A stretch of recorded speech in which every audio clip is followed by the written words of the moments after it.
অনেকের মনে প্রশ্ন, শেখ হাসিনা এখন কোথায় আছেন? শিক্ষার্থীদের নেতৃত্বাধীন গণ অভ্যুত্থানে গত মাসে বাংলাদেশের স্বৈরাচারী নেতা দেশ থেকে পালাতে বাধ্য হন। এরপর থেকে নৈশ ভোজগুলোর একটি আলোচ্য বিষয় হলো শেখ হাসিনা কোথায়। গত ৫ আগস্ট বিক্ষোভকারীরা ঢাকার শেখ হাসিনার বাসভবন অভিমুখে অগ্রসর হন। এক পর্যায়ে তিনি বাধ্য হয়ে পদত্যাগ করেন। তিনি বাংলাদেশের একটি সামরিক উড়োজাহাজে করে ভারতের গাজিয়াবাদের কাছে ভারতীয় বিমান বাহিনীর একটি ঘাঁটিতে আসেন। নরেন্দ্র মোদী সরকার তখন থেকে নিশ্চিত করে আসছে যে হাসিনা ভারতেই আছেন। এর চেয়ে বেশি কিছু বলতে তারা অস্বীকৃতি জানিয়ে আসছে। তবে বিষয়টি নিয়ে মানুষের আলোচনা থেমে নেই। বিশ্বাসযোগ্যতার ক্ষেত্রে হেরফের আছে, তবে ভারতের একটি শিক্ষিত শ্রেণীর সদস্যরা ব্যক্তিগতভাবে কথাবার্তায় বলেছেন, ক্ষমতাচ্যুত শক্তিশালী এই নারী নেত্রী ভারতের সরকারের একটি নিরাপদ আবাসের সেফ হাউসে আছেন। গত ফেব্রুয়ারিতে বিশ্ব স্বাস্থ্য সংস্থার দিল্লি ভিত্তিক আঞ্চলিক পরিচালকের দায়িত্ব নেওয়া মেয়ে শাইমা ওয়াজেদের সঙ্গে থাকছেন, অথবা তাকে তার সঙ্গীতের সঙ্গে ভারতের রাজধানী নয়াদিল্লির অন্যতম সেরা পার্ক লোধি গার্ডেনে ঘুরে বেড়াতে দেখা গেছে। হাসিনার দল আওয়ামী লীগ যখন বাংলাদেশের ক্ষমতায়, তখন তার প্রধান বিদেশি সমর্থক ছিল মোদী সরকার। তার অবস্থানের বিষয়ে মোদী সরকার নীরবতা বজায় রেখে চলছে। দিল্লির দেশি বিদেশি সংবাদ মাধ্যমগুলোর বেশিরভাগই এমনটা ভাবা বন্ধ করে দিয়েছে যে তারা হাসিনার ক্ষমতাচ্যুত হওয়ার পর তার প্রথম সাক্ষাৎকারটি পাবে।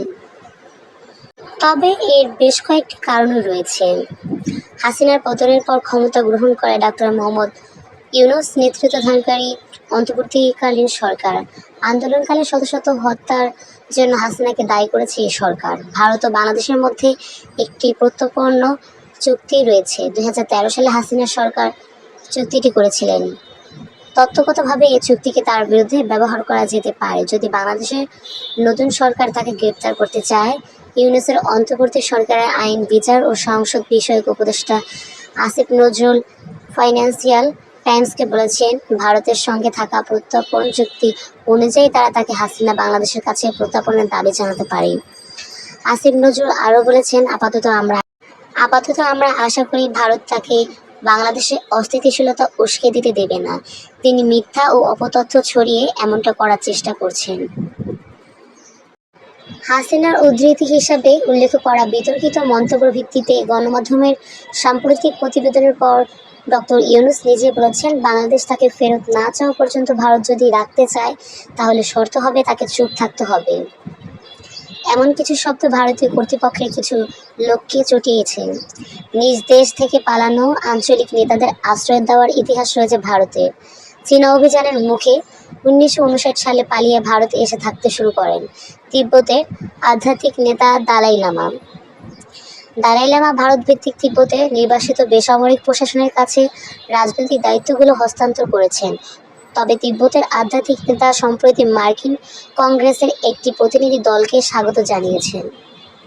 তবে মোদী সরকারের সম্মতি ছাড়া এমনটা হয়নি। আফগান নেতা মোহাম্মদ নাজিবুল্লাহর পরিবার ১৯৯২ সালে ভারতে পালিয়ে যায়। সেখানে তার স্ত্রী ফাতানা নাজিব ও সন্তানেরা এখনই বেশিরভাগ সময় কাটান বলে জানান। তারা জনসাধারণের দৃষ্টির আড়ালে থাকছেন। নাজিবুল্লাহ পালানো থেকে বিরত ছিলেন। তিনি কয়েক বছর ধরে তার দেশে জাতিসংঘের একটি কম্পাউন্ডে আশ্রয় নিয়ে অবস্থান করেছিলেন। ১৯৯৬ সালে তালেবান কাবুলে প্রবেশ করে তাকে হত্যা করে। তার লাশ একটি ট্রাফিক লাইটের খুঁটিতে ঝুলিয়ে রাখে। ১৯৭৫ সালে শেখ হাসিনার বাবা শেখ মুজিবুর রহমান ও তার পরিবারের অধিকাংশ সদস্যকে হত্যা করা হয়। ১৯৭৫ সালের পর শেখ হাসিনা ও তার বোন শেখ রেহানা বেশ কয়েক বছর ভারতে আশ্রয় নিয়েছিলেন।